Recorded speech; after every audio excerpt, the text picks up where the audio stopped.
Hello, everyone, and welcome to the Season 1 Intermission episode of the best deck, the Grima issue. This is like episode 5.5. It's after the Carrick, but before Rosgabel. It's the perfect time for this episode. I think you guys are going to see why.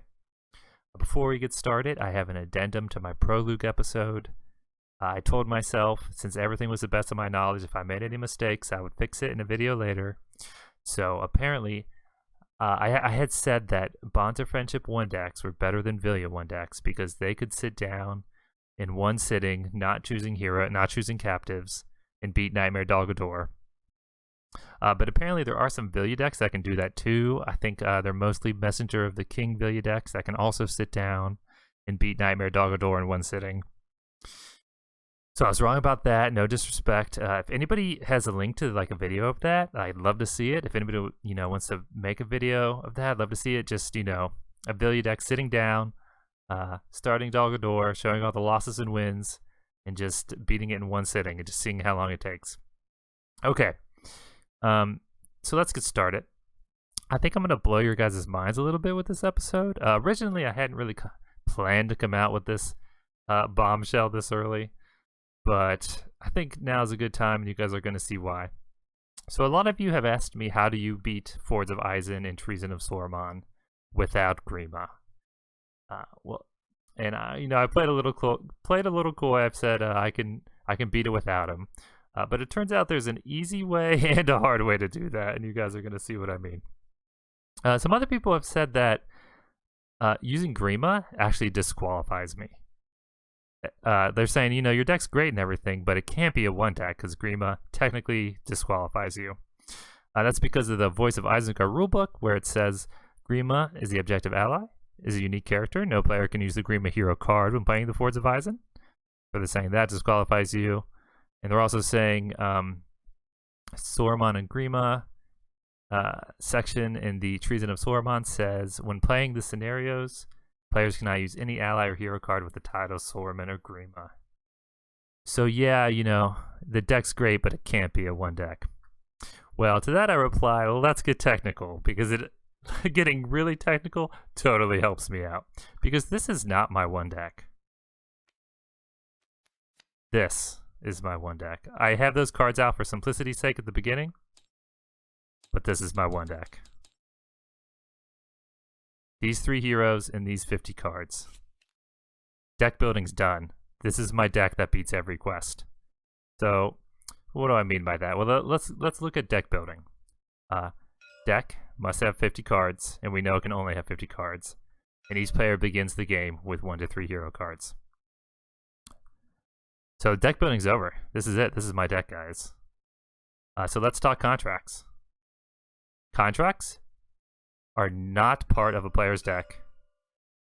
Instead, each player may choose one contract to put into play at the beginning of the game. They are a play at the start of the game. It has nothing to do with my deck. I can choose play Bonds of Friendship at the beginning and throw in Grima. I can choose not to play Bonds of Friendship. Or, thirdly, I can play Bonds of Friendship and choose a different hero. I can choose whatever the hell lore hero I want, because this has nothing to do with my deck. This is a sideboard card. You can have a deck that could play one of 2 contracts at the beginning of the game, because it's a may, and it's a choice, and it's the first play or choice of the game. So, let's say I had a deck with 50 attachments in it. I could play 4/3 Hunters. Let's say I had a deck with 50 attachments, 10 of each sphere. I could play 4/3 Hunters or Bonds of Friendship, depending on what I wanted for the quest. There might be a deck like that no one's made yet that could play a different contract each quest, depending on the needs of the quest. That might be out there. That might be the best deck in the game. But why I think Bonds of Friendship 1 decks are so good is because they have 3 fixed heroes, and then they have a wiggle hero. They have 1 sphere that's a wiggle hero. That can be whatever hero of that sphere they want to be, as long as it doesn't conflict.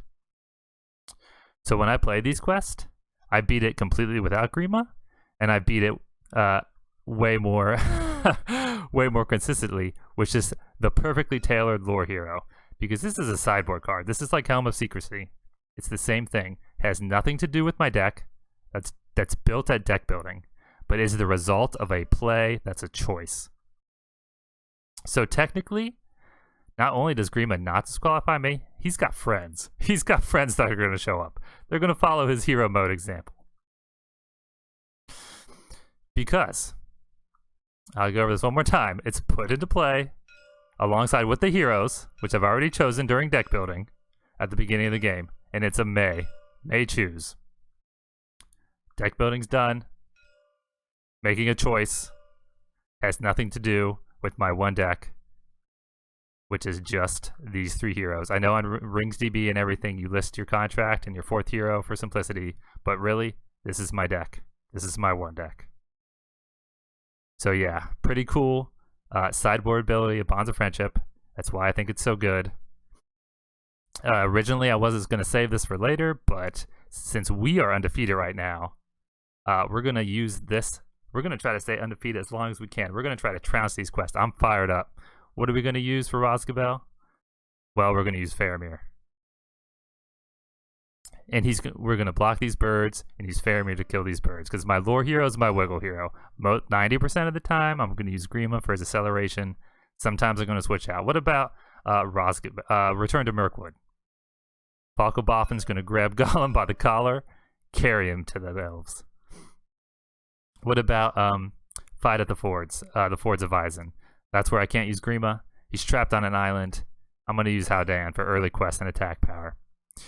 You see how you can just tailor your hero. It's incredible. What about Treason and Saruman boxes? What about the Uruk-hai? Super hard quest. Maybe the hardest one where I can't use Grima. Well, I'm going to use Bombor. Why? Because he's got 8 threat, 5 hit points, and it takes Grishnak a really long time to eat him. Because he deals 1 damage to the captive. I got 5 turns with Bombor. He's offering himself as a feast for us. What about Assault on Helm's Deep? What about Helm's Deep? We're going to use Pippin, lore hero. Why? Because he can help keep enemies in staging, so I have to reveal less cards because of this force effect. And then what about what about the Road to Isengard? We're going to use Elrond. Don't even have Vilya. We're going to use Elrond for Rouse the Ents. He's going to help rouse these guys. He's going to help with the direct damage with his healing abilities. We're not going to give up on Grima. We're going to go to these quests. We know how heroic he can be. We're going to take his friends here, and we're going to turn him back to the good side. We're going to get him back on the best deck. So, as you guys can see, not only does Grima not disqualify me, he's got buddies. Our deck's only going to get stronger. We're going to keep going. We're going to trounce these quests. I'm going to try to stay undefeated for an entire cycle. That's my goal with Mirkwood. We're gonna try. We're gonna give it our best. I can't wait to get started. I think I'm going to film Rosgabel right now because I'm so pumped. I can't wait to show you guys the amazing ability of the Bonds of Friendship deck with a Wiggle hero. Thanks for watching. I hope you'll tune in next time. Goodbye.